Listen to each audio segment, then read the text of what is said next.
আছে বিশ্বের অন্যতম শক্তিশালী ও নিরাপদ স্থান হোয়াইট হাউস। কিন্তু আপনি জানেন কি, এই ঐতিহাসিক ভবনে শত শত বছর ধরে ঘটে চলেছে এমন কিছু ঘটনা যা শুনলে আপনার গায়ে কাঁটা দিয়ে উঠবে।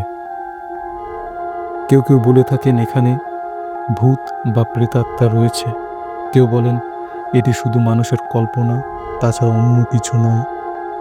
তবে এখানের এই হোয়াইট হাউসের আসল সত্যটা কি? কেন এত মানুষ এখানে অলৌকিক কিছু দেখার দাবি করেছেন? আজ আমরা জানব হোয়াইট হাউসের সেই ভৌতিক ইতিহাস, যেখানে আব্রাহাম লিঙ্কন থেকে শুরু করে আরও অনেকের প্রেতাত্মার উপস্থিতি পাওয়া যায়। হোয়াইট হাউস তৈরি হয় 1792 সালে, যখন প্রেসিডেন্ট জর্জ ওয়াশিংটন সিদ্ধান্ত নেন যে আমেরিকার রাষ্ট্রপ্রধানদের জন্য একটি নির্দিষ্ট বাসভবন থাকা উচিত। কিন্তু কল্পনা করুন, 200 বছরের বেশি সময় ধরে এখানে অনেক প্রেসিডেন্ট তাদের পরিবার নিয়ে বসবাস করেছেন, রাজনৈতিক নেতা এবং অতিথিরাও থেকেছেন। আর তাদের মধ্যে অনেকেই এমন কিছু অনুভব করেছেন, এমন কিছু ঘটনার সাক্ষী হয়েছেন যা ব্যাখ্যা করা সত্যিই খুব কঠিন। হোয়াইট হাউসে ঘটেছে প্রেসিডেন্টদের হত্যা, যুদ্ধকালীন সিদ্ধান্ত, গোপন চুক্তিসহ রাজনৈতিক বিভিন্ন ধরনের ষড়যন্ত্র এবং কিছু অলৌকিক ঘটনাও হোয়াইট হাউসে ঘটেছে। আব্রাহাম লিঙ্কন, যিনি ছিলেন যুক্তরাষ্ট্রের 16তম প্রেসিডেন্ট, তিনি আমেরিকার গৃহযুদ্ধের সময় দেশকে নেতৃত্ব দিয়েছিলেন।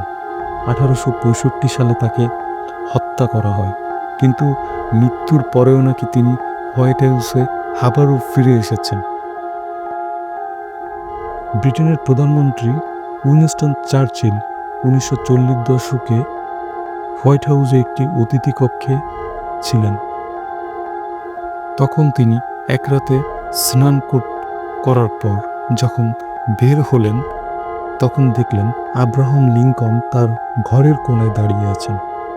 চার্চিল, তিনি একজন নির্ভীক ব্যক্তি ছিলেন। তিনি তখন এতটাই ভয় পেয়েছিলেন এবং এতটাই বিস্মিত হয়েছিলেন যে তিনি ভাঙা ভাঙা কণ্ঠে বলে উঠলেন, লিঙ্কন, আপনি এখানে? ঠিক তখনই লিঙ্কনের সেই অবয়বটি হাওয়ায় মিলিয়ে যায়। 1942 সালে একবার নেদারল্যান্ডের কুইন উইলহেলমিনা হোয়াইট হাউসে ছিলেন।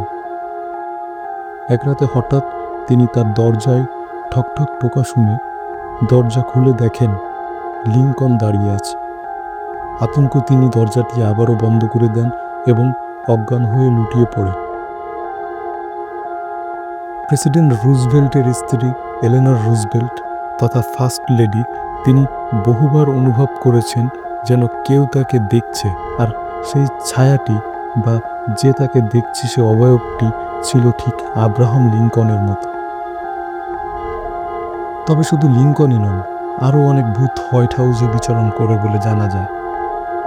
আরও অনেক অশরীরী আত্মা নাকি হোয়াইট হাউসে ঘুরে বেড়ায়, এটার প্রমাণ পাওয়া গেছে।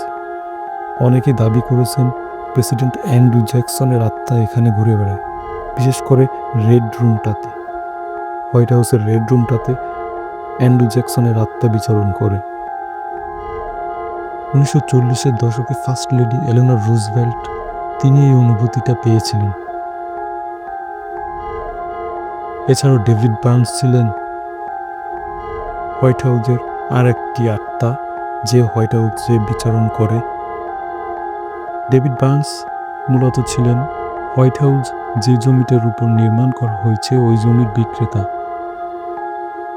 অনেক হোয়াইট হাউসের কর্মচারীদের মুখ থেকে শোনা যায়, তারা দাবি করেছেন তারা রাতে একটি কণ্ঠস্বর প্রায় শুনে থাকেন যা বলে ওঠে, আমি ডেভিড বার্নস। অনেক প্যারানরমাল বিশেষজ্ঞ মনে করেন ঐতিহাসিক স্থানগুলিতে অতৃপ্ত আত্মারা রয়ে যেতে পারে, তবে বিজ্ঞানীরা বলেন এগুলো মূলত মানুষের মস্তিষ্কের ভ্রম বা পরিবেশের কারণে তৈরি হওয়া ধ্বনি এবং ছায়ার খেলা। কিন্তু প্রশ্ন হলো, কেন এত বড় বড় ব্যক্তিত্ব একই ধরনের অভিজ্ঞতার কথা বলেছেন?